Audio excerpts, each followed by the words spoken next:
The people that need jujitsu the most are the people most likely to quit because it's too hard and they're overwhelmed. Man, I get a 250-pound college wrestler. Jiu-jitsu is going to change his life. Yes. Jiu-jitsu is going to be good for him. Yes. But it's going to change his life path by like 5 degrees. Somebody that's like brutally overweight, never done a sport, starting to tank, getting depressed. That person does jiu-jitsu and it's a fucking 180-degree life path change. We got to try to reduce the overwhelmed feeling. But if I'm like, all right, here's 3 different escapes to mount, this person, you can see it right away. As soon as the first guy steps across their chest, you see their eyes. I'm not doing this. I'm waiting for this thing to be over so I can go home because I don't want to do this anymore. And that's cool. Like if you're comfortable losing those people, good for you. Build a competitive fucking badass school. But that's not what my point is. My point is not to have monsters. My point is to make monsters. Right? My point is to take people and make them stronger and less afraid. So I need those people to not quit.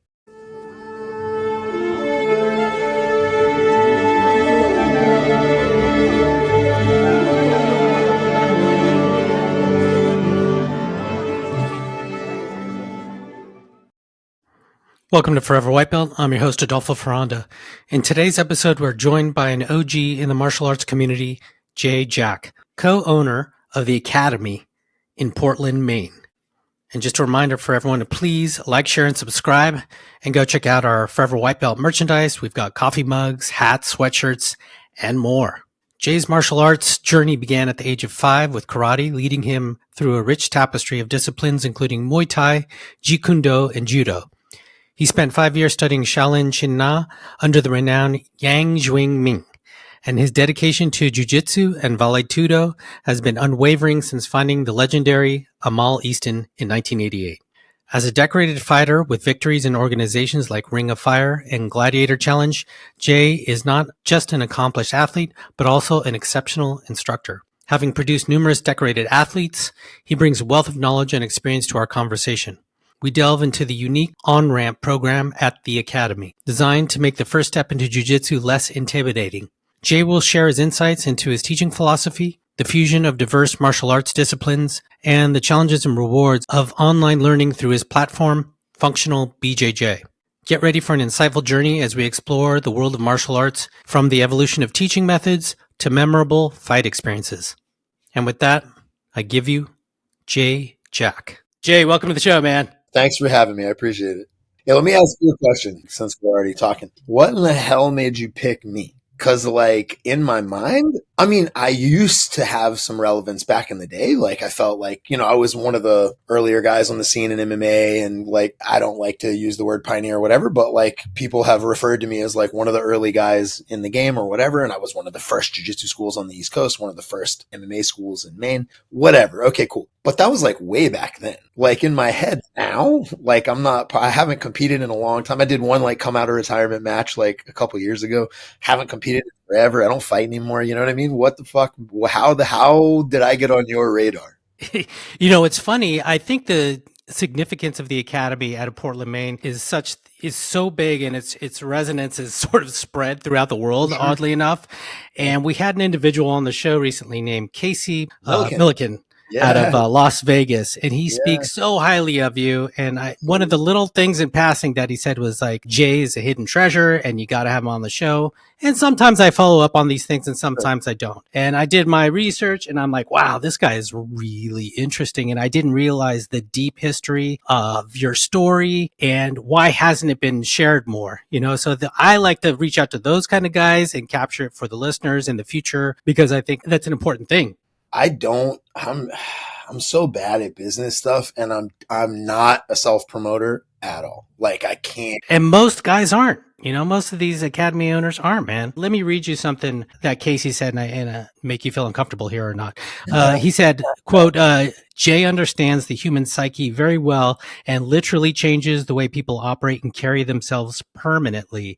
He's responsible for giving me the tools to do everything that I've done that I'm proud of. He's done this for hundreds, if not thousands of people. Now, that's an incredible testament to your work. Yeah, I mean, I take compliments poorly, so that stuff's always hard to hear. But yeah, the goal for me, the point of the academy, jiu-jitsu is wonderful. Jiu-jitsu is amazing. And it's a vehicle through which you can change people's lives. And it changed my life and all this good stuff. And it's specifically jiu-jitsu has benefits that we can talk about that other things do not have. And it's easier to get access to some of these benefits from jiu-jitsu than it is from other areas. But like, to me, jiu-jitsu is like not the point. You know what I mean? Like the point is to help people become stronger and less afraid. That's the point. That's like to, I mean, stronger, like physically as a side effect, strength as well, but like stronger in character, like help people become stronger versions of themselves and less afraid, more able to navigate the world with their character, right? Like that's for me is everything. And so like we push that very, very hard in our school, and that lesson gets taken on board very well. That's what most people remember from our gym is not so like, oh man, their arm bars were great, or oh, their fucking spider guard is excellent, or whatever. I mean, I got good foot sweeps before they were popular. So like, okay, cool. But nobody talks about that. Like anybody that's trained with us talks about the internal effects, like the effect we have on their character, their personality, which is cool.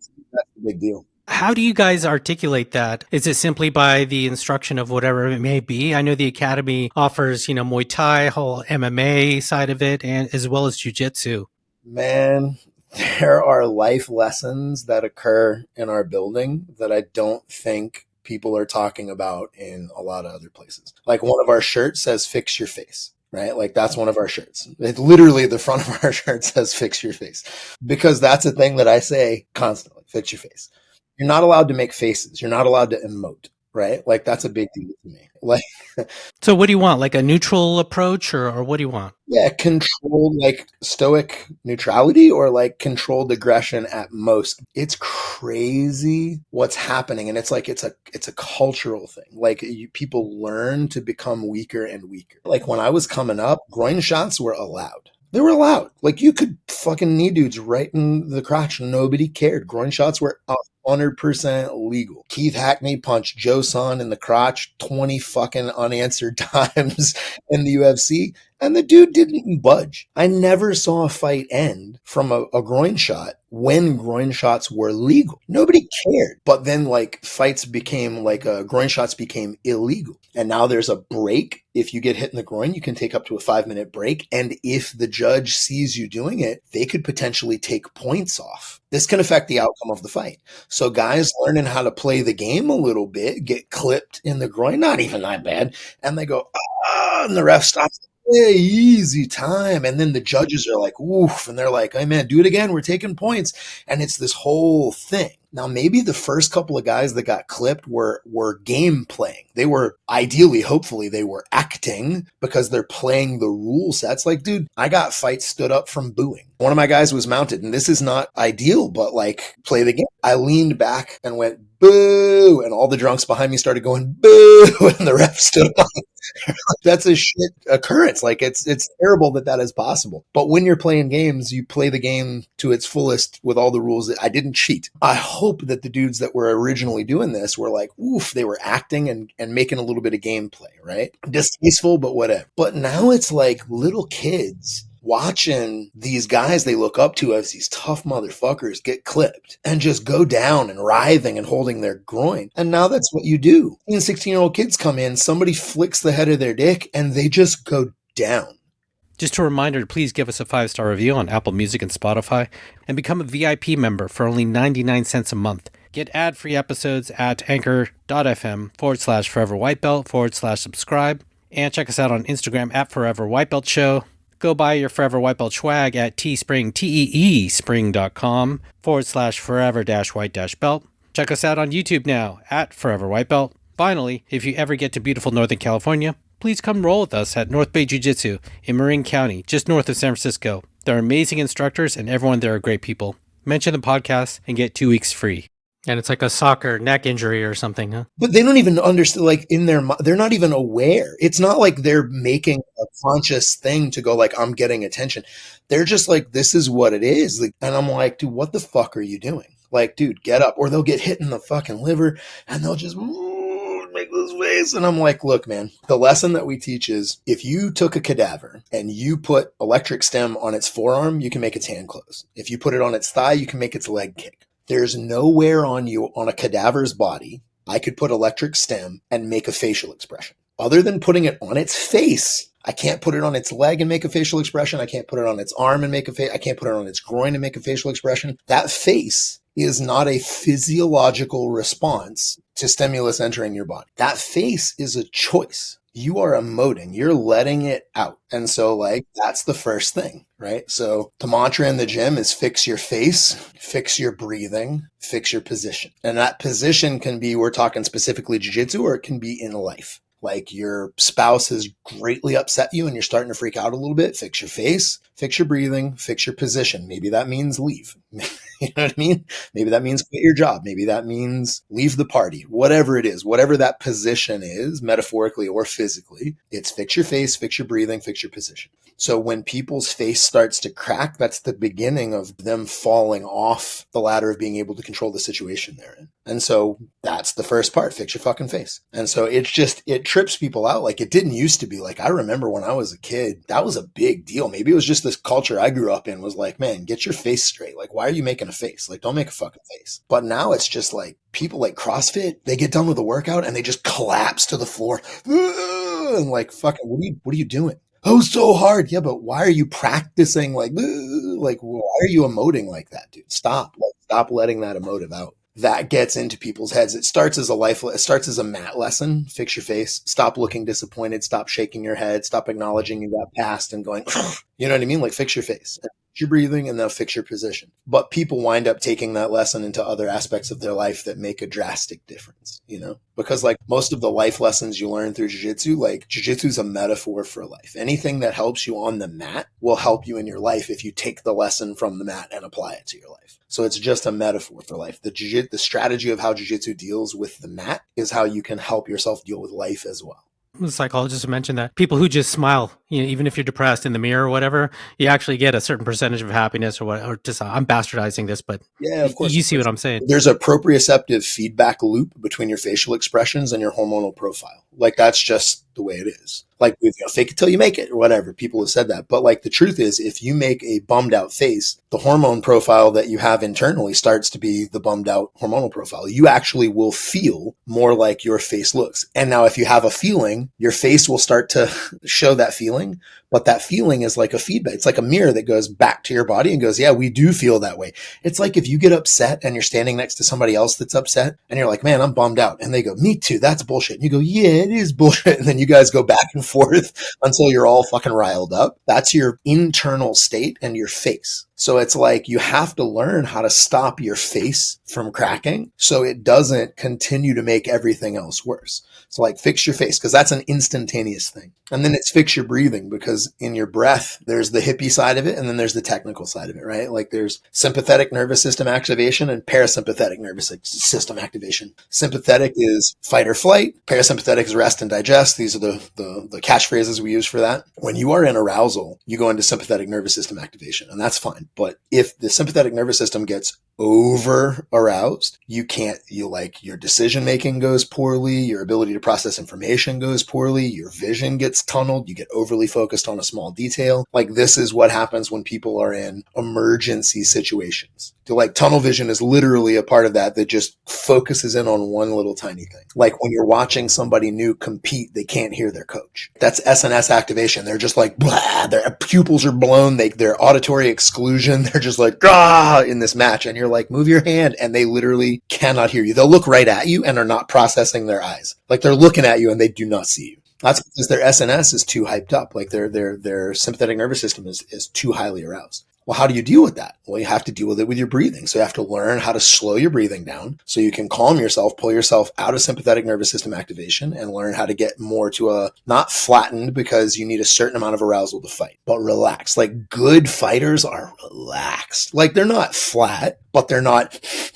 intense and hyped up and all fucking, jumpy. And so like you have to fix your face because that's an immediate fix. And then you have to fix your breathing. And then once you've got your face and your breathing fixed, now let's start fixing the problem that caused you to be in this situation anyway. What is it? Is it emotional? Is it physical? Is it psychological? Is it chemical? Like, what are we doing here? Is it side control? Like, what are we doing? Let's fix this. Let's work on this. But you can't begin that process without the first two.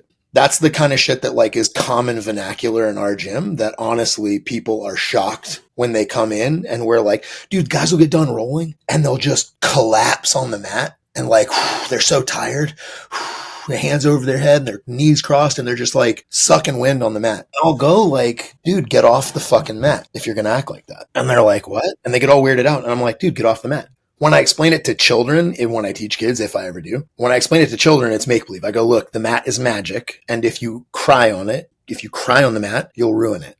Like it's magic. This is where we all get stronger. But if you go on it, you'll ruin it. So if you're going to cry, I have no problem with you crying. Cry as much as you want. I'm not the macho dude saying don't cry, but just get off the mat because you'll fuck the mat up. And I tell adults, like, that's obviously like the nightlight makes the monsters go away that you tell children. But the adult version is, dude, like, this is the space where we keep our shit together. This is where we practice keeping our shit together. You can't let go of it in this space ever. Because it's a disease. You let go of yours, somebody sees it, lets go of theirs, somebody else sees it, lets go of theirs, and it's like a fucking virus that travels through the gym. People just emoting and letting themselves let their weakness go.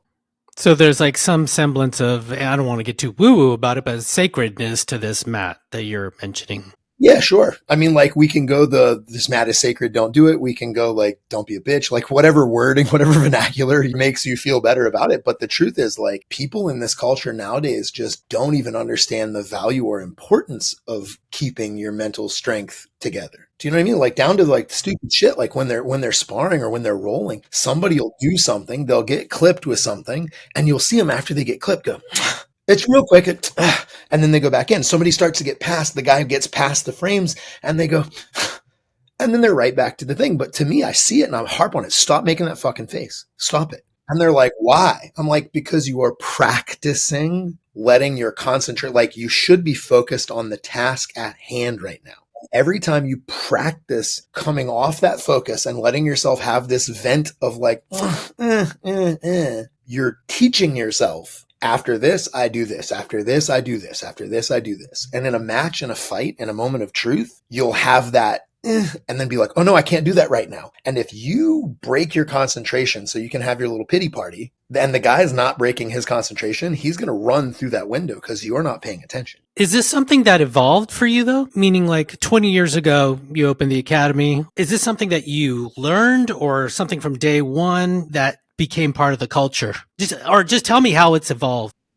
Well, it hasn't evolved at all. My dad put it in me when I was a child, man. Like when I was a little kid, I learned from my dad. Like my dad was a scrapper. He wasn't like a martial artist of any kind, but he was a fucking monster, right? I learned a lot about life and fighting through him. And he was the toughest, most stoic dude I've ever met in my life, right? And I aspire to live up to that. His thing when I was a kid and he was talking to me about fights wasn't you can't lose the fight. It was you can't let them change you. Like you can whip my ass, but you can't make me cry. Like you can beat my ass, but you're not going to change my facial expression. If somebody changes your facial expression, they've broken your heart. And so like that was what my dad was just like in my head. Like they can't change my face, right? That was the big. Now I've taken from that. I've read a shit ton, self-studied. Like I dropped out of the 7th grade. So like on paper, I have no education, but I spent quite a bit of time self-educating before the internet where you actually had to go to a building and look up a book.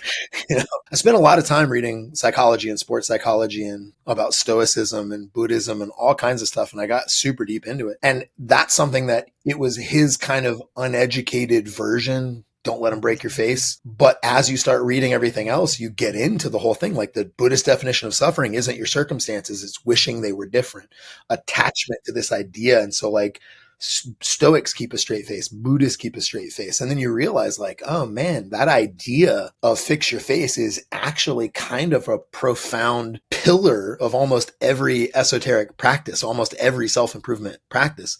It's just that nobody thinks about it. Like you're in a gym. And so they're like, that's not this space. This is not the space where you change who you are psychologically, internally. This is the place where you like learn to do jujitsu tricks. And to me, it's not like that. To me, it's a personal development place as much or more than it is a fight place. Now, onto some history and some interesting history of yours. People have on more than one occasion come into your gym over the years to challenge you. Can you tell me the story about the Krav Maga guy that wanted to spar with markers to simulate knives, please? So he wasn't He wasn't Krav Maga. I don't know what he was, but he wasn't Krav Maga. Okay, so we were in the basement space. The school at the time was located in the basement of a building. So like you had to go in the alley in the back and there's a door and you open that door and it's just like a foyer. And then you look to the side and there's a door with our logo on it and you open that and you just see stairs and hear music. And you got to go all the way down the stairs and look in this fucking basement and then it's us. And this was in probably 04, 05. So like it was still largely unheard of. I don't think Spike TV had UFC yet. So it was like, it was still like, it was known. Literally underground. Yeah. Literally, yeah. And we were just like, my place is like pit bulls running around and like I'm cursing and nobody's bowing and there's fucking hardcore music playing and guys are training and it's like beautiful and like inspiring and amazing, but like it's awesome. Sounds like heaven. Oh, it's beautiful, but it seems like the kind of place that you wouldn't want to fucking be ridiculous at. You know what I mean? It seems like the kind of place you'd be like, I should probably be on my toes. And so this guy comes down. I got a guy that actually called me, and we used to get this all the time. Like we get visitors that want to come in and legitimately train. Happens all the time. We get people that are looking to train hard, like spar or train hard. It's not the same thing as visiting because they kind of want to brawl. Like they're getting ready for a competition or something. And it's a little bit like, I want to come in and train. And it's not that it's not friendly. It's friendly. They're not looking to visit while they're on vacation. Like they're looking bang in a way that they can't really do with their own team because it would be bad feeling. So like when you're going to go that hard, you kind of got to outsource it to other places that are cool and like let you do it. You won't have no hard feelings. Like after it's over, you're like, hey man, thanks for coming. It was beautiful training. Thanks, bro. We're all bloody noses and it's all good. But like they got to come brawl. So he was falling into that category. There was back then a third category, which was just challenge fights. Like they would come in and be like, I want to see what this is. I believe jiu-jitsu can't beat my monkey fist or whatever. And you were like, awesome. The one thing that the UFC ruined for us was challenge fights are fucking way more infrequent now. They used to happen all the time, like once a week. It was amazing. It was the best thing you've ever seen in your life. I enjoyed the shit out of it. And it happens far more infrequently now. Like it's a bummer. Now when it happens, I'm like, oh my God. But yeah, so this guy wasn't a challenge fight at first. He said, he called me and was like, I'm sparring. I'm getting ready for a fight. And what was he going to do? He was doing like a Sansao fight, which is like Chinese kickboxing with takedowns, right? So it's like, I'm getting ready for a Sansao fight, and I heard you have good stand-up, and you do mixed whatever. And I was like, yeah, man, cool. And I'll fight whatever rule set. I used to fight. We do stick and knife fighting. I mean, fuck. Like, I'll fight. I don't give a shit. I don't care. I just enjoy fighting. And so I was like, yeah, please come on by. I'd love to train with you, blah, blah, blah. At the time, I was still actively fighting myself. So it was like great opportunity to train for me. And so I'm teaching jiu-jitsu, and we're doing like half guard stuff. And this guy comes in, and right away you can tell that he's just like, not in a reality-based martial arts headspace. You can just see it. You're like, oh no, you're like, he's got like a woven basket backpack or something. You're just talking about whatever. It's cool, man. It's cool. And so I'm teaching class and he comes up and I'm standing there and there's a whiteboard right beside me. Right. And I'm like, all right, so got about another half an hour left in class. And if you want to warm up or whatever, I'll jump right in after the da-da-da-da. And he's like, yeah. And he's just got this grimace on his face. Like, this is bullshit. And I'd asked him, I was like, have you ever done jiu-jitsu before? And he goes, yeah. And I was like, oh, cool. Is because back then you didn't know they mean Japanese or Brazilian. I was like, was it like this or was it more standing oriented? And he was like, no, it was that. And I went, I was like, weren't a fan, huh? And he goes, well, it's cool and all. I just wouldn't want to use it in a real fight. And I went, man, I kind of have used it in a lot of real fights, bro. It actually kind of works pretty good, And here's a quick deviation from the story. I never get mad at dudes for this because I was that guy. My introduction to jiu-jitsu was a challenge fight because I was like, bro, that shit's not going to work. I'm going to fucking gouge your eye out and I'll grab you by the fucking throat and I'll slam you into the wall. And they were like, sweet. And then just like gift wrap me and pinch my nose shut. And I was, what is this magic? I have to know it. Right. So I was, anyway, but like, I never get mad at dudes like that because I'm like, yeah, man, me too. I didn't understand until it happened. I didn't understand. And so I'm never mad. I'm like, cool, man, well, it actually does work. And I've done it in a ton of real fights and I can show you hours and hours of footage of blah, blah, blah, blah, blah. And you can try it if you want. And he goes, well, maybe maybe a fist fight, but if the guy had a knife, I wouldn't want to do it. And I go, man, this is a problem that we run into quite a bit. If you're a jiu-jitsu person, this is a trope that gets drug out in arguing with you all the time. Multiple opponents and weapons, but they always drag this out. And I go, yeah, I understand, dude, and I get it. And from the look of it, the guy's got a knife and we're rolling around and that seems like it's not bad. But what's the alternative? If not that, then what? What do you imagine you're going to do? Like, what do you think is going to happen? And he's like, well, I've been trained in disarms. I can disarm a guy with a knife. And I'm like, yeah, but you know what I'm saying? Like, you kind of can't, though. You know what I mean? Like, you've never done that. Like, I did Dog Brothers fighting. Like, we fight with sticks and, like, you know what I mean? Like, and you fucking scrap. But I understand. I'm like, I've been in a couple of real knife fights. I've been stabbed a couple times, cut part of my finger off. Like, I mean, I've been in the shit a little bit. Like, I've been around. And I was like, man, you know, it's harder than you think and blah, blah, blah, blah, blah. And he's like, no, it's not. I can do it. And I was like, you know. And then he kept going and I went, well, hey, look, here's the deal. The cool thing is we're scientists here. You know what I mean? This is not a theoretical thing. We test the science of it. And you seem really firm in your conviction. So that makes me go, I want to know. Because I want to know the truth. I don't want jiu-jitsu to be right. I want to know how to fight. I believe jiu-jitsu is the right theory, but if you have something else, I need to know. Like, so we should test this out because one of us is clearly wrong. And I was like, look, I'll take this marker and we'll make a make-believe knife and then I'll, you know, touch you up a little bit and you take it away from me and we can both experiment and we can, without risk, see how this works. And he went, okay. And I went, cool. You ready? He goes, yeah. And I went, and just put a line across his neck. You know what I mean? Now it's a little bit less than fair because I've also done Kali and Eskrima and Bali and Tawak. I've done some Filipino stick and knife fighting before. So it's like, I'm not just like, you know what I mean? I'm not good as I am at jiu-jitsu, but like I understand how to cut people. But I was like, all right, I cut it, like I draw a line across his neck. And he goes, I wasn't ready. And I go, all right, are you ready now? Let's do it again. And he's like, okay. And I'm standing there and he does like a little side kick to my shin. And I went, chopped his neck again. And I was like, see? And he goes, that would have broken your leg. And I was like, dude, that wouldn't have broken my leg. And he's like, yeah, it would. And I was like, no, it's not. And this is where I get partially science, as in I need things to be tested and proven and not discussed. And partially I get annoyed with people that don't accept reality.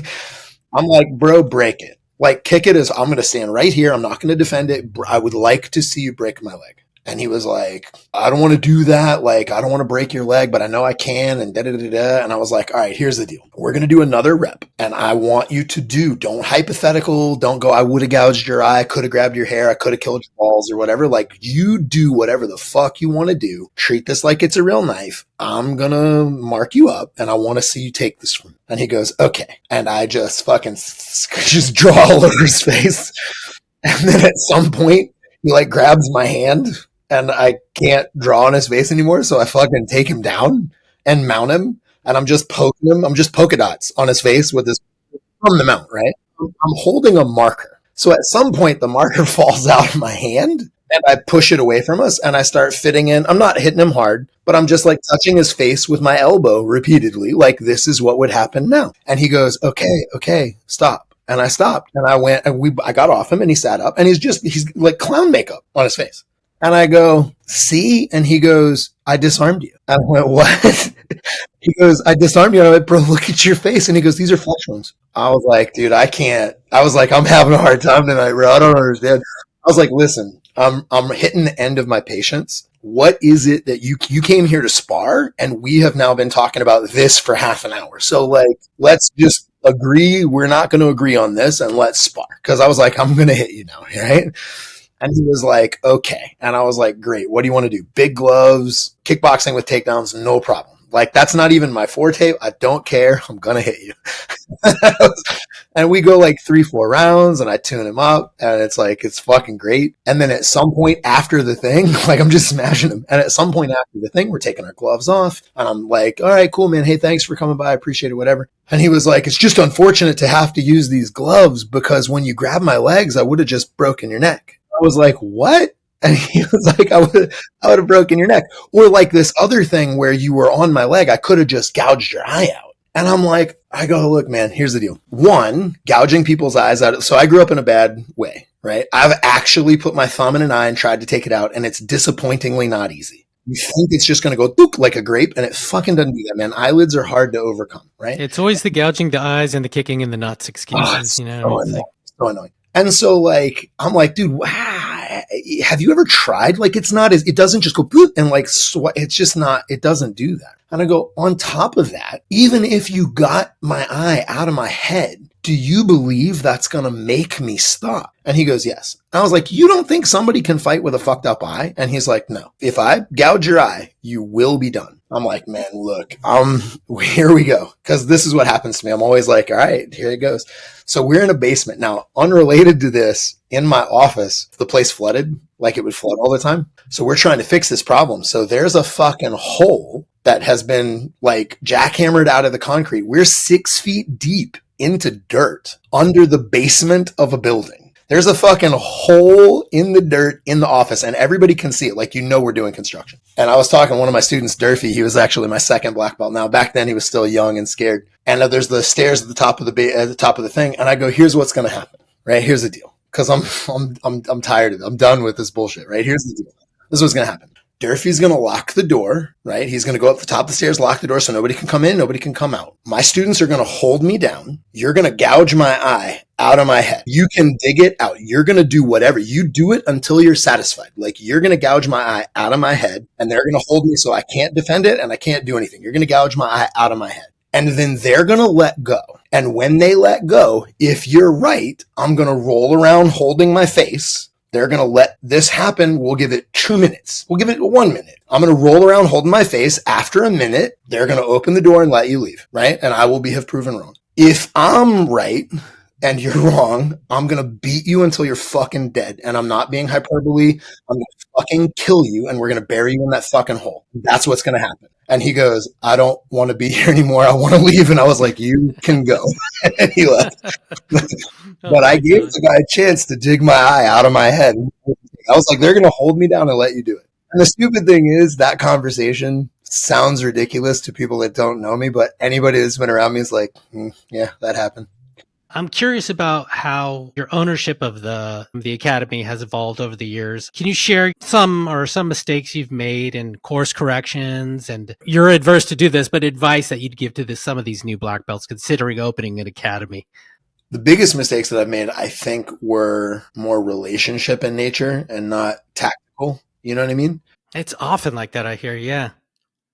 So the problem is, man, I grew up in the martial arts since I was 5. And so I've watched every iteration of problem that you can fucking imagine. It's problematic because I think what happens is this is a systemic problem, I think, in relationships that branches into business relationships, right? But usually if you break up and there's no business, it's not that business relationships are different or should be treated differently or have different guidelines. All relationships should be treated the same. It's just that if you break up with a girlfriend, it's not as consequential as when you get divorced. There's just more if you got who's going to sell the house and or are we going to sell it? Are we going to, what the fuck are we going to, do we have kids that we got to now do custody? It's not that the parameter should change about what a good relationship is. It's just one is more consequential than the other because there's more, you're tied together more. So business relationships, you become tied together. And so when the relationship ends, it can be more consequential when you're trying to extract yourselves from this relationship. And so I think relationship advice in general for me is there's a problem that people have with they miscategorize a person. So for me, there's these orbits, right? If you imagine a center and then some orbits, right? I don't know who you are. You're unrelated to me. You're just a generic, I know there's 8 billion people in the world. That's just a number. I don't know who they are. I have no attachment to them. They're unrelated to me. I don't know you. I don't know of you. You have no consequence. Then there's an acquaintance. I know who you are. There's no consequence on my life. I don't lean on you. I don't need you. I know who you are. But it's the next orbit in is a acquaintance, right? And then there's friends where now there starts to be some I give you freedoms and liberties and privileges that acquaintances don't have. You know what I mean? You're granted some privileges that acquaintances don't get. And then there's family. And if you're family, you get more privileges than acquaintances get. And then there's partner and you get more, do you know what I mean? And that's as close as you can get. And so I think the problem is, in a lot of relationships, people want the person to be family, but they're really just a friend. But they want to fill the gap. When this ring doesn't have that many people in it, people feel ugh, it's missing. And so they take somebody out of this one and stick them in this one. That's problematic, right? Or somebody showing you they shouldn't be on this level anymore, whether it's an upgrade to a new level or a downgrade. People go, well, they're my friend, and you're like, dude, they're fucking you. Like, this is a problem. And they're like, but we've been friends, or it's my mom, and like, and it's like, I think that's the friction, is that people don't acknowledge who someone really is. And so like, you'll be like, oh man, you'll have somebody that's kind of in your gym and they're a great guy and they really like it and you really want them to be part of it. And then you're like, yeah, it'll work. Come on, do it. And then you put them in this position where like they just got really tied to you. And it's not necessary. It's like you guys got married, and maybe you shouldn't have married that person without dating them for a little bit longer. You know what I mean?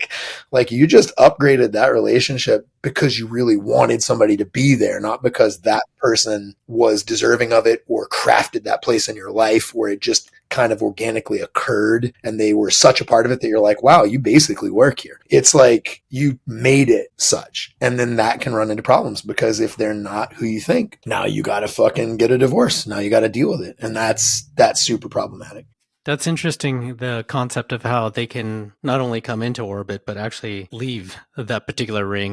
Well, that's the thing. Relationships are fluid. Now, it's kind of like if you run the same experiment with the same parameters 1,000 times, you should get the same result 1,000 times if the parameters are exactly the same. Now, if you change a little bit, you're going to get something different. But like, for example, like Amal and I have a relationship. It's my teacher. Amal and I have a relationship. Our relationship has been the same and should stay the same, but that is because we haven't changed. Like, we are still the same. I'm still potassium. He's still sodium. If you put those two things together, this is what you get. This is what it is. If I changed fundamentally, our relationship would change. Do you know what I mean? If he changed fundamentally, our relationship would change. We are not permanent. Like, our relationship is only fixed because we are. Now, everybody grows and changes. And so like the growth and change happens, but if both of you are growing in the same direction, the relationship stays the same. Or if it's negligible amounts of difference, I've changed my musical taste. That doesn't affect him in our relationship. So who gives a shit? So it's like, if the change is negligible, then it's fine. Everybody's growing and changing, but people view themselves as these fixed entities and therefore relationships as fixed entities, and they hold on to it or try to make it into something or pretend it's not something. And that's where a lot of pain comes from in relationships, I think. To have that understanding and to be willing to upgrade and downgrade people as they prove who they are, or like, that's an important part of mental health and relationship health. And there's a whole honor thing, man. I have bullet points of like life lessons. This is what Casey's talking about, because everybody, they learn jiu-jitsu from me, but then in side conversations, they get to hear all this shit. So there's this concept of like, literally your guest list. That's a concept people learn from me, is your guest list. So like, if you're a friend of mine, you have certain rights and privileges that friends have that acquaintances don't have, but you also get a guest list. So like, your sister, we'll pretend you and I are friends. You have a sister. I don't fucking know her. I have no relationship with her at all. But if she shows up one day and goes, oh, I'm fucking Johnny's sister, no problem. This person has all the rights and privileges that you do because she's on your list. Vouching. That's the way it works. Do you know what I mean? I got to hold your list. A problem in a lot of stuff, especially martial arts schools, when you come back to kind of the microcosm, there's a meme that I put up probably once every 2 years. It's Denzel Washington with a cigarette in his mouth, and it goes, don't tell me what they said about me. Tell me why they were so comfortable saying it to you. Because if somebody says something shitty about them all, I'm going to slap them. This is the way it is, bro. Like, this is holding the list and the example I give to my students. A couple years ago, this guy shows up, used to work at Amal's place, right? And so he's with Amal. He's family, so no problem. Shows up, he's looking to train. No problem, everything's cool. Hug. What's up, dude? And then I was like, so how's it going? How's Amal's place going? And he goes, well, I don't work there anymore. And I'm like, oh, no problem. Are you good to be here? And he's like, what do you mean? I was like, are you good? Like, was it amicable? Because, bro, if you're not good with him, you're not good with me. You can't be here. You know what I mean? And it's borderline insulting if you guys are bad, but you think I'm not going to hold the list. You're insulting the shit out of who I am. You're insulting my honor if you think I'm not going to hold the list. And so I was like, are you good? And he's like, I think so. I go, look, here's the deal, man. I'm going to make a phone call. And so like, you're welcome to hang out for the end of this phone call if you want. And if everything's cool, everything's cool. But if they tell me we're bad and you've been in my gym for fucking 2 hours training, I'm smashing you. Like, you can't. This is not okay. And he was like, yeah, man, make the call. I was like, no problem. Cool. Call Elliot. I'm like, what's up, dude? And he's like, hey, what's going on? And I'm like, hey, man, you good with this guy? And he's like, yeah, we're cool. And I'm like, cool. He's like, why? I go, cause he's in here. And I told him I was like, he's been in here for like 2 hours. And I told him if he has been in my presence for 2 hours and put me in a bad spot, I was going to smash him. And Elliot was just like, dude, I love you. Nobody does that anymore. Like, that's not a phone call you get anymore. And that should be the first phone call. I got concussion issues because of taking too many shots, right? And there was one time in Denver, I'm standing there. I see some guy, I haven't seen him in forever, and I forgot. He had a beef with one of my friends, and I totally forgot. I see him, I'm like, hey, what's up, dude? And I start talking. And he's just talking. And then like 5 minutes into the conversation, I go, oh, shit. I was like, oh, hang on, bro. Like, did you work that shit out with so-and-so? And he's like, no. And I go, fuck, man, I'm sorry. Now, that's my fault because I wasn't trying to insult him, because that's insulting. If you assume somebody's not going to hold a list, that's insulting, bro, because you're saying they're a bitch. I go, hey, man, look, I'm sorry. I didn't mean to put you in that position. I shouldn't have talked to you. I'm so sorry. I apologize. I'm going to go. Sorry about that. And we walked off. And Mandy was with me, and she was like, I was wondering why the fuck you were talking to him. I was like, babe, I forgot. She's all like, right. I was going to ask you, but I thought maybe they worked it out, and I just didn't know. No.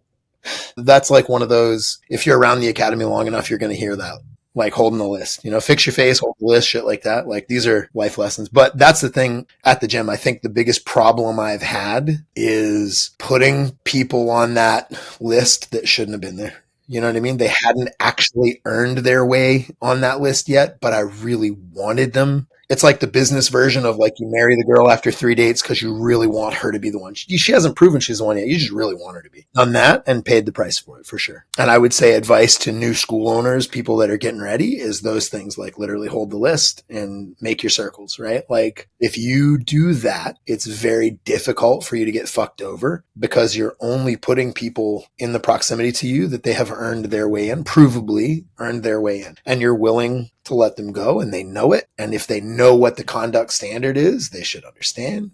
That's the biggest advice I could get, is don't think about the business. Think about the quality and integrity of your relationships, not the money part of it.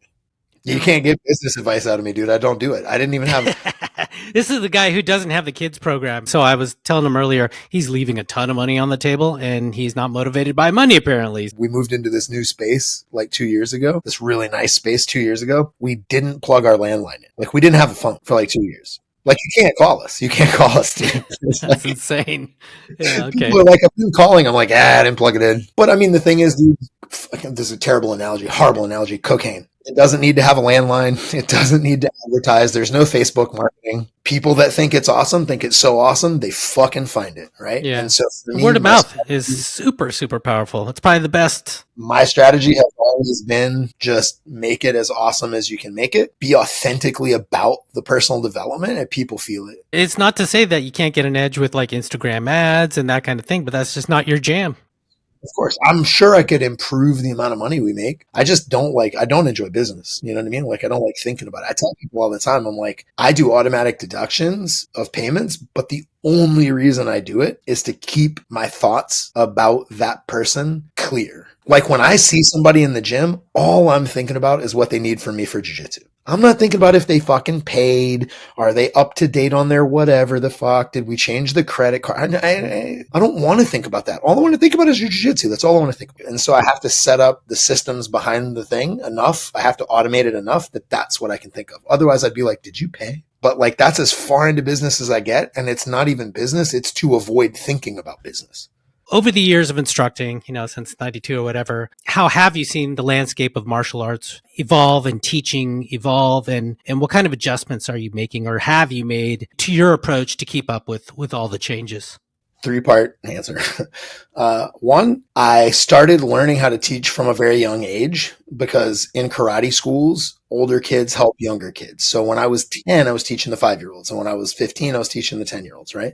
So I've been in front of a room responsible for transmission of ideas ever since I was. And so like, I was really into studying, understanding how to teach. And that's a thing of like, I think this is not something I've learned about the landscape of teaching. I'll get to that in a sec, but this is just a thing of people that are in this. If you're asking questions about people that are learning how to teach, I think what you have to realize is that there are different types of learners. There's tactile learners, there's auditory learners, there's visual learners. So visual learners, you can say it a million ways. They have to see it. Auditory learners, you can see it a million ways. Not going to help. They have to literally hear you say the word. And then tactile learners have to feel something. They have to you have to move their foot and they go, oh. In each of these three ways of learning, there's direct and there's indirect. So if I have an auditory learner that needs a direct approach, I have to say, take your right hand, move it laterally to his hip, palm down, thumb facing the floor, press outward. And they're they're total sense to them. But some need auditory, but they need indirect. So if I'm talking about a sprawl, sprawling off a single, and I'm look, you're going to put your hand across here, and then I want you to drive your leg, and I'm giving them a direct approach, and they stay blinking at me. I go, man, kick your foot like you're starting a motorcycle. And they go, oh. Now that was auditory, but it was indirect. And this is where we use analogy and metaphor when we teach, right? Same thing happens with visual. Sometimes you're trying to show them a move and they can't see it. And I have to go get a fucking piece of PVC pipe and do a thing with the PVC pipe. And they go, oh, they had to see it, but not the direct action. They had to see something else that clicked them into it. So it's an indirect visual learner. And then there's tactile. Sometimes I have to take their hand and put it in the spot that it needs to go. But for some people, that still won't help them. We have to do something I have to, hey, check it out. You remember how to play hot hands when you were a kid? And I go like this, and we do this. And then I go, it's just like that. And I go, oh, they had to feel it, but it was indirect, right? So understanding the different types of learners and understanding that there's a direct and an indirect approach to each of those styles of learners, then you start to go, well, how many metaphors do I have in the bank for this? I have a thing that I can show. And this is where people run into problems with teaching. People usually teach in the style that they learn. So if they're a visual learner, they want to show it all the time. That's just the way they do it. Or if they're an auditory learner, they want to say it all the time. And then they'll throw it out there. And if 40% of the room is also a visual learner, everybody gets it. But then there's half the room that's what the fuck are you talking about? But then the problem is they'll go over and they'll say, okay, let me show it to you again. Let me show it to you. Let me show it this way. But they keep trying to do the same style of instruction to a person that learns different. So if you can teach the way that you're the most comfortable, like a shotgun, scattergun, teach the way that you're the most comfortable, take out half the room, look around and see who doesn't get it. Walk up to them. If there's 3 or 4 of them at the same time, you go, everybody back in. And now I'm going to throw if I did an auditory first, I'm going to throw a visual at you. I'll get another third of the room. And then I got 2 guys left blinking at me. And then while these guys are practicing, I go over and I try tactile approaches with those 2. You know what I mean? So it's learning about different styles of learners and different approaches, I think is an important part. Most people don't think that deeply about teaching. And that's the difference between a very good instructor and somebody that can teach pretty good and it's a good class. And then somebody that's holy fuck, that guy can teach. As far as what I've noticed be different, there's 2 things I've noticed. There's one thing I've noticed different and one thing I've done different. The thing I noticed is different is people are less athletic and less tough.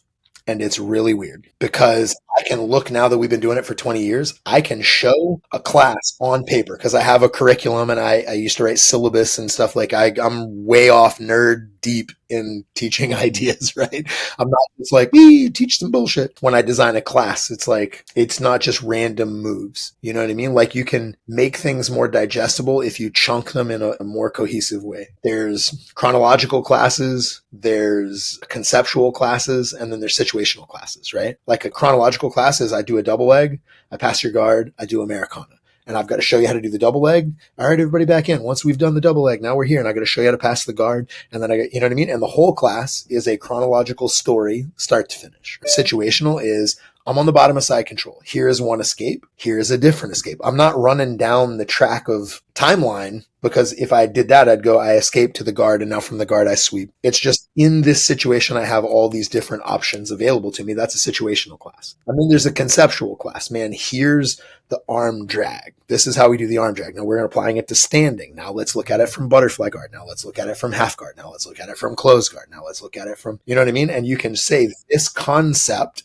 can appear in a number of different scenarios. So those are ways that you can group your information together to make it more digestible. Because if you just scattergun random shit at people, it doesn't stick as well. I can look at a class that I designed, like a chronological class that I designed 18 years ago. Like I put it together, said, this is what I'm going to teach tonight. And everybody in the room, no problem, digested it. And I would reuse that class. Other teachers would come in. I'd go, hey, teach this class. You know what I mean? And they would like, no problem. And we would all get through the material with a random group of people. If I tried that same class now, I'd get about halfway through it. It wouldn't, it's too much information. Not because people are stupider, but because like teaching somebody to bridge and then hip out, it used to just be the idea, bridge, hip out, no problem. But now I'm like, they can't elevate their hips. They're not like, you push with your elbows, they push with their hands. And like, we have to split it up into smaller and smaller pieces to get them to do it. And so it takes more time. And so it's really interesting that the level of physical prowess and toughness has gone down so far that it actually affects the amount of material you can get across in a day. That's something that we've just, me and all my old time teachers will talk about. You're like, fuck man, people learn so slow now. Holy shit. It's crazy. Now, what I've done differently, the biggest thing that I've done differently, and since I'm terrible at money, I should keep this a secret, but that's okay, is we've made an on-ramp class, right? Now, I got this idea from CrossFit. So the on-ramp program has been probably one of the biggest developments in the teaching in probably the last 15 years or so. It's like you show up, there's a class, you jump in, you go. Right. And the issue is this, right? Like 15, 20 years ago, I didn't notice it as much. The people that need jiu-jitsu the most are the people most likely to quit because it's too hard and they're overwhelmed. Man, I get a 250-pound fucking college wrestler. Yes, jiu-jitsu is going to change his life. Yes, jiu-jitsu is going to be good for him. Yes, but it's going to change his life path by like 5 degrees. Do you know what I mean? Somebody that's like brutally overweight, never done a sport, starting to tank, getting depressed. That person does jiu-jitsu and it's a fucking 180-degree life path change. Do you know what I mean? Like the people that need jiu-jitsu the most are the people most likely to quit because they're overwhelmed. We got to try to reduce the overwhelmed feeling. And so there's tons of stuff. There's the new environment, can't do anything about it. There's like new people, can't do anything about it. There's the awkwardness of the things. Okay, we can sneak that up on them slowly. Instead of like starting right away with somebody mounted on top of them, we can like do that second, third class. You know what I mean? I can like mitigate some of the effects of the awkward interaction. Now, I couldn't do that. If I had 3 new people come into a regular class, I can't mitigate it for them because all my regular students are going to be like, why the fuck are we doing a no contact? What the fuck is this, right?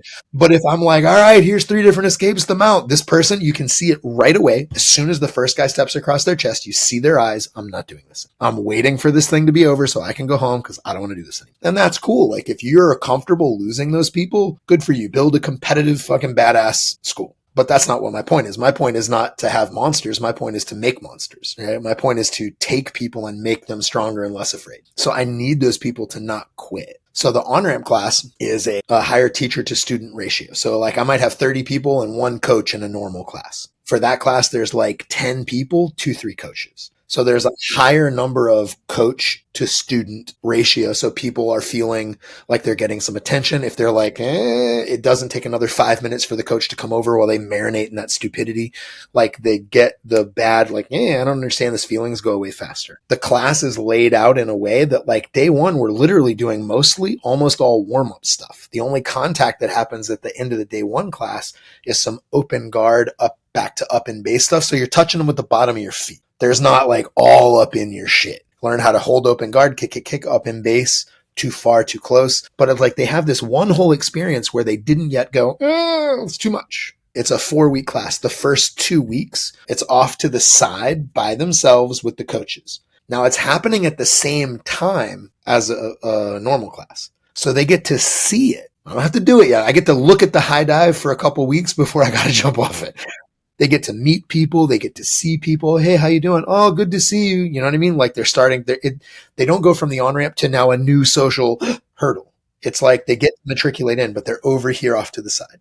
First 2 weeks, they're off to the side. They're learning the warm-ups. They're going through the basic positions, basic ideas, too far, too close, 5 basic positions, yada, yada. They're not learning crazy shit. They're not even learning. I tell people, you're not going to leave that month knowing a bunch of jiu-jitsu. You're going to leave that month feeling like you are ready to learn jiu-jitsu in any environment. And that's the point, because they now need to learn it. I can't teach somebody anything in a fucking month. And so it's like, we have this thing. So the first 2 weeks are off to the side with your coach. You go through the warm-ups, you go through all the stuff. It's nice.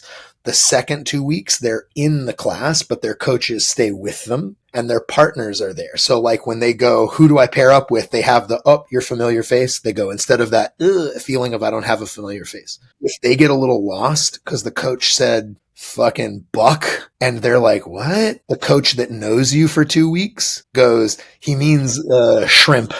And they go, oh, okay. Because they've got a rapport with you so they can help you out. After that month, those people, usually the training wheels are off and they're ready to go. Like they could go to a class with one coach to 30 people and not feel lost. They recognize half the class. There's nothing somebody can say, guys, we're working on hip out escape to side control. They're not like, what the fuck does that mean? They're like, yeah, well, no, I don't know how to do it, but no problem. I'm ready to do this. That has been the biggest change to my teaching, because regular classes are run like they always have been. But that has been really, really helpful. It has gotten where there's a demographic of people that could not have stayed long-term at a normal jiu-jitsu school that end up staying long-term. Now, maybe they stay for 6-8 months, get a good bit of self-defense, learn some life lessons, quit. I made a big impact on them, but they're never going to compete or do anything cool. But I still had a good impact on them. They're still safer and less afraid than they were before they got there. Some of those people actually go from being the kind of person that couldn't hack it to being a fucking monster. And so that to me is the cool part. But that on-ramp program has been the biggest, like, this is a change I've made to the way that I structure things in order to reach a demographic of people that don't make it. 2 questions. What makes a great student? And then can you tell me a time you ever wanted or considered quitting and why?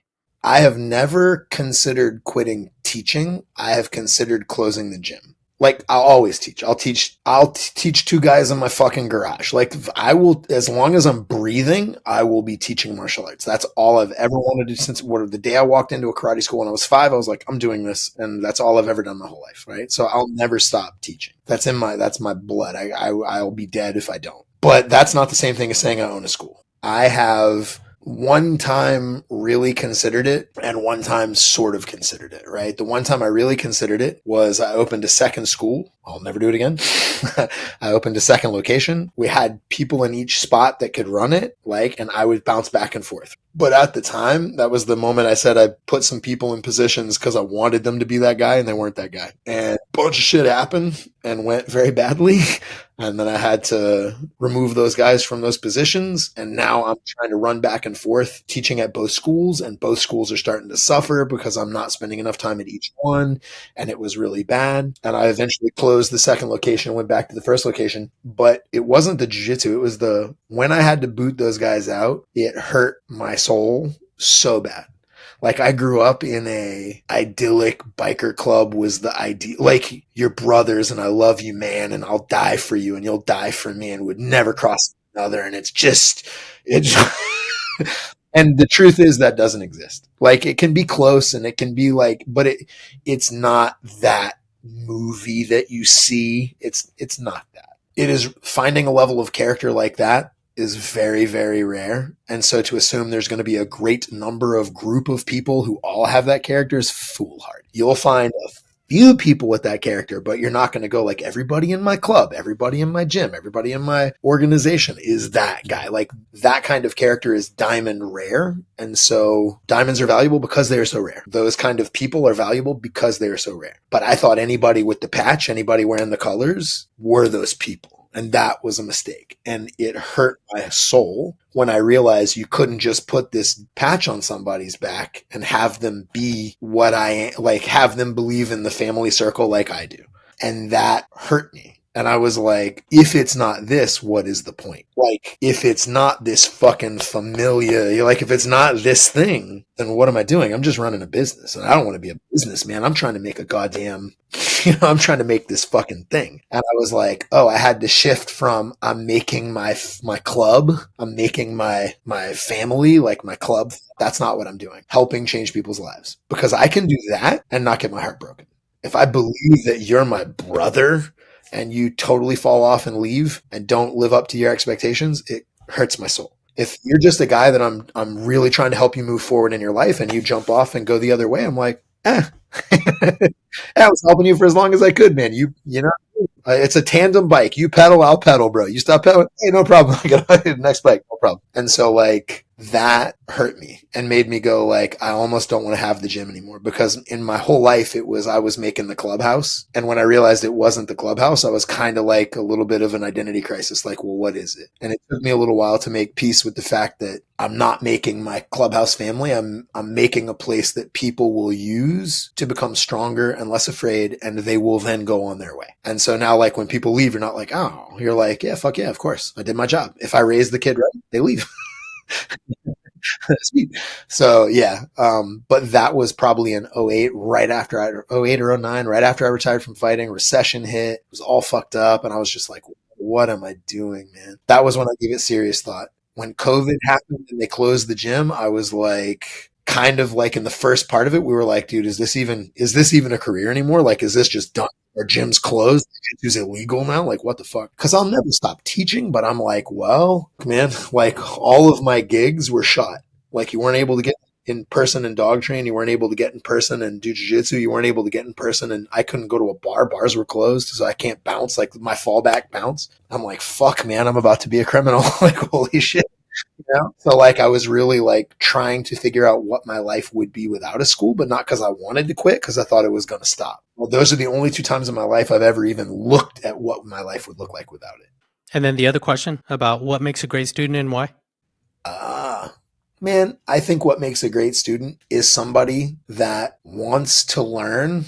And this is another one of my Jayism type sayings, right? They're not watching the movie. Right. When I tell this is a saying I have all these like little life sayings. They're not watching the movie. You'll hear me be like, motherfucker's watching the movie. I say that all the time. Like somebody comes in the gym, I'm like, I can't deal with him. He's watching the movie. They're not even present in their moment. They're watching the movie of this moment playing out in their head. They're not even there. They're not even present. They're looking at it from the third person going, yeah. Like they're watching the movie of this moment. And that you can't get good. Like you can't be a student like that. You can't get good because you're divided. Half your attention, half your thought process is on this fucking movie you're watching. You're not trying to get better. And so that limits people, right? So if somebody is truly dedicated to learning, that's great. But people will be 50% dedicated to learning, 50% watching the movie. And today in this culture, more people are like literally 100% stuck in watching the movie. They're not actually doing it. And so like for me, I think that is the mark of a good student is they're not watching the movie. They're present and right there with you and on the path learning, and they're not looking at it from the outside.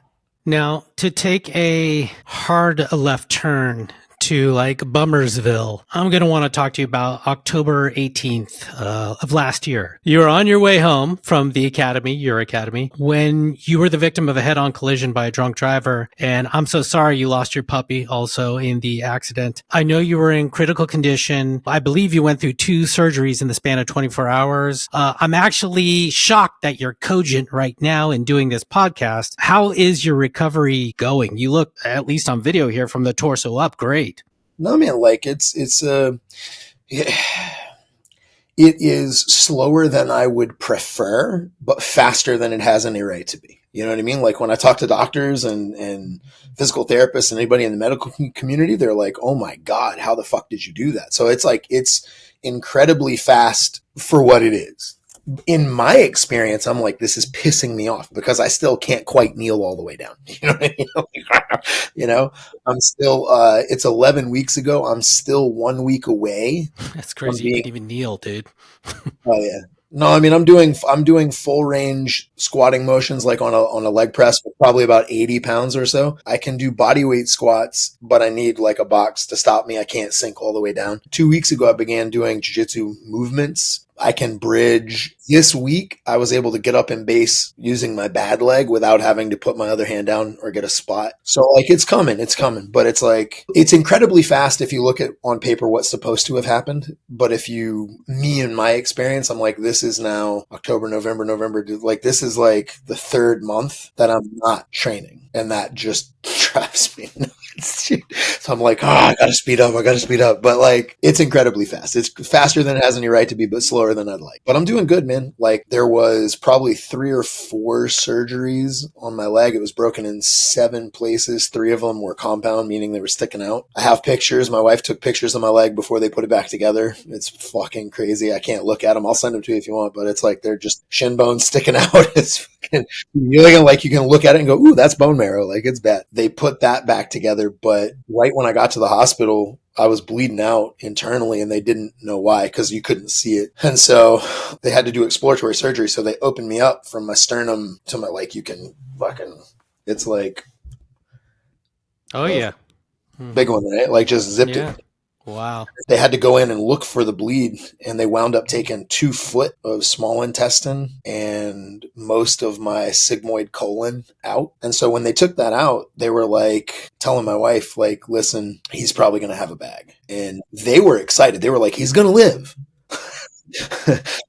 And her and like our kid and like my first black belt, Paul Gorman, were all in the thing, and they were like, all looking upset, and they were like, no, he's gonna live. And they're like, you don't understand, you know what I mean? If you put a bag on that guy, it's over. I can't train, like, we're done. And so my experience was I just woke up and was like, hey, you're gonna make it. So like my experience of this wasn't that bad. It wasn't scary, it was annoying. And I'm like, okay, I've got a long road to recover, but there was no like, you're gonna die. There was no fear. It was just annoyance and disappointment at my situation, but no fear. But for my wife, there was probably 3 days where I was like in a medically induced coma while they were doing surgeries on me that she didn't know. One, they were like, is he going to lose his leg? Is he going to live? Okay, now he's going to live, but we're not sure about his leg. Now he's going to keep his leg, but he's probably going to have a bag. So she was for days going through this like, jeez, what a roller coaster. Yeah. Oh, so bad. Her experience was way worse than mine. And so like they did probably a couple surgeries on my stomach, and she said the last one they did, they talked to her before she went in and they were like, look, wrap your head around him having a bag. So she's trying to figure out how she's going to have this conversation with me. And like, they were like, hopefully it'll be temporary, but it's probably going to happen. And then they came out and they were like, we got it with no bag, but we don't know if it's going to hold. So like we did it. We got no bag, but we don't know if it's going to make it. And so for like 12 days, I couldn't eat or drink anything. And if I coughed or sneezed, I had to put like a pillow over my stomach and squeeze in so my intestines wouldn't pop out. 14 days or so, I could eat like soup and shit. And then like after another few days of that, started eating more solid food. And like now, dude, I'm fine. Like I eat totally normal. Everything's cool. No issues with digestion. Everything's fine. My leg got put back together. Like I'm rehabbing it. I can walk. I'm mostly without my cane at this point. I mean, I had wheelchairs for a while and crutches for a while and a cane for a while. And now I'm mostly without my cane. In 1 week, I'll be past the danger. Like in week 12, they're like, your stomach is not going to blow. You're not going to get a hernia. Your leg is not going to re-break. Your tendon is not going to tear. So I'll be past the point of like, if I make a mistake in my movement, I could set myself back and then I'll be able to push a little harder. But like right now, I have to be very cautious. I teach class every day now. I'm back to the full schedule. I teach all the classes morning and night. Went to the gym this morning, ran a bunch of sparring, taught the class, watched people train afterwards, coached a little bit. So it's like 3 or so hours of teaching today. What a community you've built at the Academy. You have a couple individuals, one named Kim Barber, another one named David Hopkinson, who set up a GoFundMe for your rehab and hospital fees, which has totaled so far over $100,000. I mean, amazing. And you didn't ask for any of this. I know they set this up on their own. No, I wouldn't have, and it hurts. This is one of my flaws. This is not necessarily a good thing. A lot of my eccentricities are fucking cool, and I've earned them and crafted them on purpose. But this is not one of them. I do not ask for help, and I have a very difficult time taking help. Yeah, it's problematic. And so like when that happened, it was very emotionally challenging for me. But yeah, I mean, I'm filled with gratitude and couldn't be more pleased with the fact that people feel the way they feel means I've done the job that I was supposed to do. This is very difficult to do, but yeah, they set that up. And that's rad because like, I don't know what people think. Some people, when they talk to me about it, they're like, dude, you're going to be set for life. Like I'm going to get some kind of money from this. And I'm like, that dude was a multiple DUI in a borrowed truck with no insurance, dude. Like I'm not making money off this, bro. My insurance tops out at like $100K. And I promise that I spent that in the first 2 days in the ICU. Jesus, you know what I mean? Like it ain't that. GoFundMe is going to be the thing that keeps me from going as deep into debt as I could have without it. So I really appreciate it for sure. There's tons of gratitude, but like, man, it's fucking hard to do. It's challenging for sure. That gym didn't miss a beat, which is the point. I mean, it's good. Like the goal, I mean, it'll suffer a little bit. Like people notice a difference when I'm not there. You know, like there's a certain amount of that business that is charisma driven and face driven, like it's me. However, the goal is to make it the kind of place that it's fucking weird to say now. It's the first time I've said it. It's weird, but I've always been like, if I get hit by a bus, like that's always my like hot, like if I get hit by a bus, and now I'm like, fuck, maybe I shouldn't have said that so much. But yeah, like the goal has always been like to make the kind of people and the kind of place that if I got hit by a bus, it wouldn't stop. If it stops when I die, then what the fuck did I do? You know what I mean? Like it's cool, but like I didn't make it keep going. And like to me, the biggest part of my accomplishment is that I've made this place and helped make other places that continue.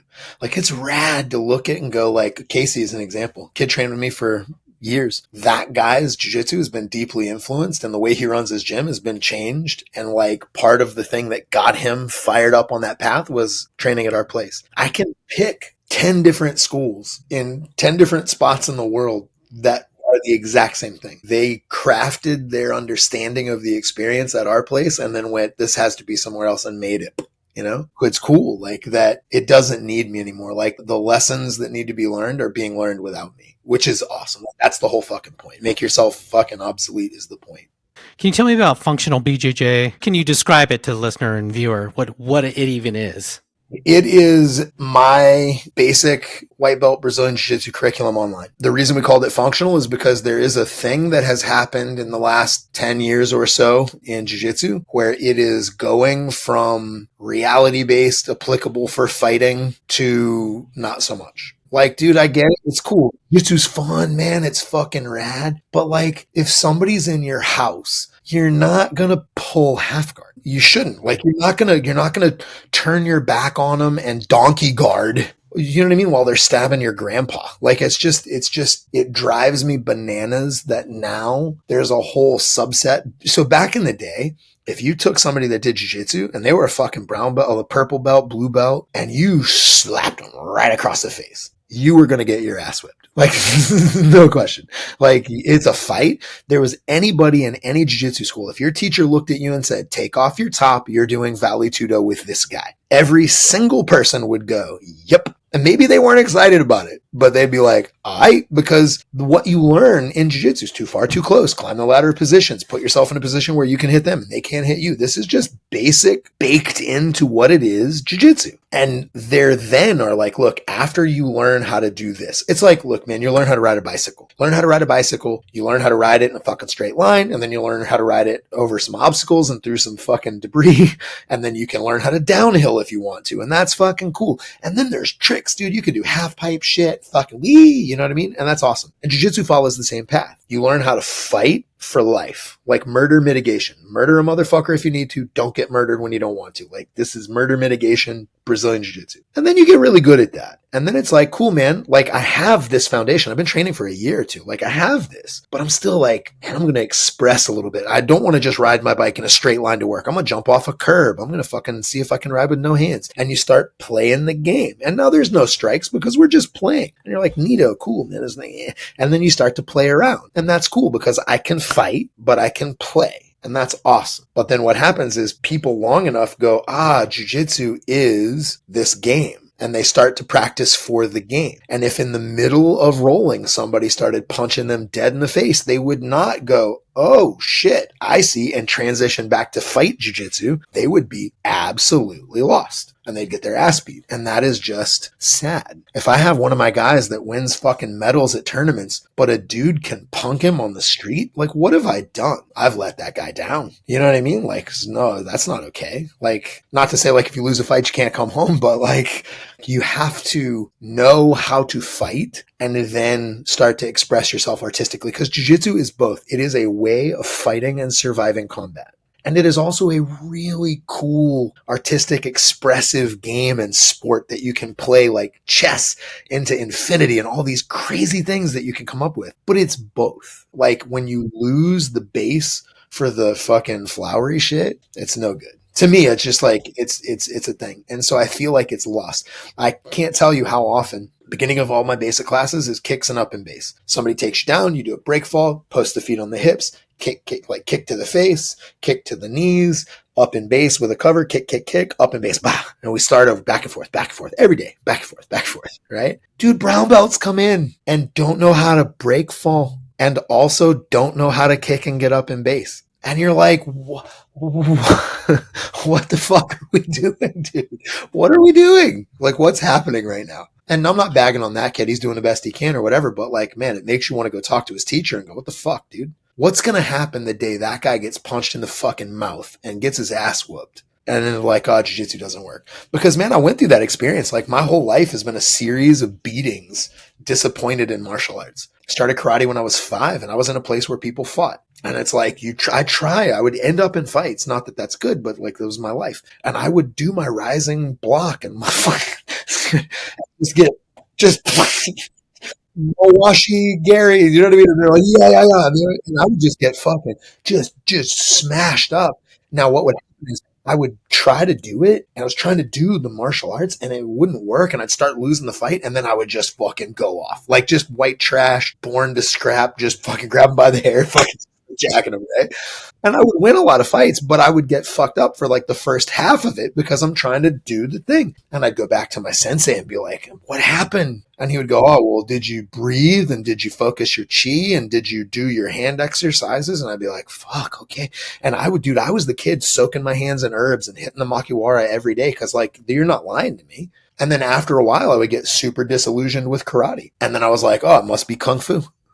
And then I get my ass whooped doing that. Oh, it must be Aikido. And then and you're like, fuck, dude, what is going on, dude? So bad. And then it's like, okay, no problem. And then I was like, all right, I found Jeet Kune Do, like in the 80s, right? And it was like, man, fuck these martial arts uniforms. We're wearing wrestling shoes. We put on boxing gloves. We did challenge fights. We'd go pick fights and videotape them. Like, it was a thing.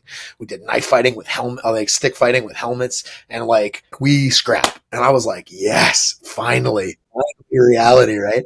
And I would do it and I get good. And I had Thai boxing fights and I had boxing fights and I did bare knuckle fights and I had stick fights and I was just scrapping. And it was great, but there was no grappling. And then I was like, all right, cool. Now I'm in my fucking early 20s and shit. I have rented space at some racquetball place and I used one of the racquetball courts and we were doing Thai boxing. Like Thai boxing and Jeet Kune Do type shit. And this guy came in who was getting ready. This is early 90s. Guy comes in getting ready for a fucking fight, like a Vale Tudo. I'd never heard of it, didn't know what it was. And he was like, yeah, I need to learn some striking. And I was like, cool, what do you do? And he's like, I wrestling and judo. He trained he was an Eglin Air Force Base judo and wrestling team. So he was a fucking stud. I was like, oh yeah, you really do need to learn some real fighting because that's sport. That's play. I had no idea, right? No idea. And I was like, all right, here we go. And I was just bad mouthing grappling because it's like, it's stupid, dude. We didn't know. Right. And I'm like, I'm a fucking striker, bro. And he was polite, but just like, well, it's better than you think. And I was like, And then finally he was like, you know what we ought to do is we ought to just do a little fight so you can see. And I was like, fuck yeah, dude. Of course, man. But I was like, listen, I'm going to eye gouge you. I'm going to grab your neck. I'm going to grab your balls. Like I'm a killer. And he was like, okay. And dude took me down, slapped me around, like old school, like gift wrapped me, pinched my nose shut, like just made me feel like a child, horrified. And I was like, fuck, this is bad. So I closed my school and I was like, where do you train? He goes, I train at this judo club. And I was like, sweet. So I showed up on Monday night with me and 15 people. And I was like, hey, listen, these guys have been giving me money to teach them how to fight. And I obviously don't know how. Can you teach all of us, please? And so all of my students and me joined that gym. And I started learning judo. And I was like, finally, I have all the answers. And then I saw the UFC and I was like, yeah, pajama wrestling. I do that. So I don't need jiu-jitsu. I have this already. And I go to Colorado because Colorado's got great judo and I'm competing in judo. And then Amal opens a gym. And I was like, he was open on Saturday and my judo club wasn't. And I went in and I was like, hey, I basically do this. I just don't have a gym on Saturday. And he was like, well, it's a little different. I was like, yeah, sure. And he's like, no, really, it's different. I was like, yeah, sure. And then he shit on me. And I was just like, dude, I'm 27. When is this going to stop happening to me? Like, when am I going to stop being like, I think I have the answer, and then I just get shat on? Like, I don't understand. Fortunately, ever since then, it hasn't happened. People have beaten the fuck out of me using jiu-jitsu, but I have not been disproven. if somebody whooped my ass, it's because they used jiu-jitsu to either do or prevent jiu-jitsu from being done to them. I haven't lost a fight to a fucking boxer. I haven't lost a fight to a fucking karate guy. You know what I mean? Like, it's not, I've lost a fight to other professionals who also do grappling. So it's like the theory, I have been disproven as a fighter on a couple of occasions, but the theory has not been disproven. I just didn't do it well enough that night, but like, it wasn't like a blown theory. Like when I had only Thai boxing and no grappling, that was a blown theory. My life has been a series of like, get your ass beat, recalculate, new art, get your ass beat, recalculate. But now it's been like 27, I'm 50, so it's been 23 years. I haven't, like, I think I'm set so far. And somebody will come in and go, I do the death touch. And I'm like, oh shit, let's see. And then I'm like, it doesn't work. It's been 23 years since I've had the, oh fuck, now I got to add this moment. And then what hardcore music do you like? So it depends on what we're doing. I have activity-based music patterns. So like when we're kickboxing, straight, no MMA, just kickboxing, boxing, it's like old Southern rap because it's rhythmic. It reminds me of the boxing gym that I was in when I was a kid, right? So it's like old Southern rap, old Southern. When we're doing MMA, it's like fighting, and fighting to me reminds me of my childhood, and that's like 80s hardcore. Right. So like if I had to make a station on Pandora, it's Minor Threat. Right. So like whatever plays off Minor Threat. One of my favorite bands. Right. So I've been straight edge for 30 years now. Right. Or nice. Yeah. So like 31, 32 years. Gorilla Biscuits, and we're talking what? Right. So like that's what plays every night in the gym when we're MMA. And then when I do jiu-jitsu, I usually put on early 2000s, late 90s hardcore, like Hatebreed, Earth Crisis, shit like that. Because in my mind, I found jiu-jitsu when that shit was playing. So like my brain thinks jiu-jitsu reminds me of this music, fighting reminds me of this music, and boxing reminds me of this music. Jay, where can we get more information about you and everything that you're up to, man? theacademymaine.com is the Academy's website. And from that, you can get everything else, right? So like there's a link to the Facebook page in there. There's a link to FunctionalBJJ on there. That FunctionalBJJ page is pretty cool. I never push it because I'm not a businessman, but it's like, it's our entire curriculum online. The idea was if somebody's in a spot where they don't have access to good jiu-jitsu instruction, what are they supposed to do? If they can get a partner, there's a ton of individual techniques. There's classes they can follow along. So like they can do the class like we're doing it. I say, all right, everybody go practice. You push pause, you go practice with your partner, you come back in, push play. It says, all right, everybody come back in. And it's like literally you can follow along like you're in class. And if you get stuck on a particular technique, you can go and find like a library on that technique. But that was more for people that were moving away, that were like, fuck man, I missed the instruction. I have a place to train, but I don't have access to this part. And I was like, okay, I made it for those guys. But yeah, anybody can get access to it. So it's cool. I think maybe somebody's active on Instagram. I think my kid's doing that a little bit. I don't know. We will add all the links that Jay mentioned on the show notes to all the stuff so you guys can find everything that he's up to. Sweet. All right, everyone. I am your host, Adolfo Frana. Please like, share, and subscribe, and join the VIP. Come on. It's a great deal, less than $1 a month. And you get the uncensored Jay and all the behind the scenes and the extra stuff, too. So thank you so much, everyone, for another week. Jay, I can't tell you how much I appreciate this. It's really meant the world to me, and I can't wait to do it again. Anytime, dude. See you next time.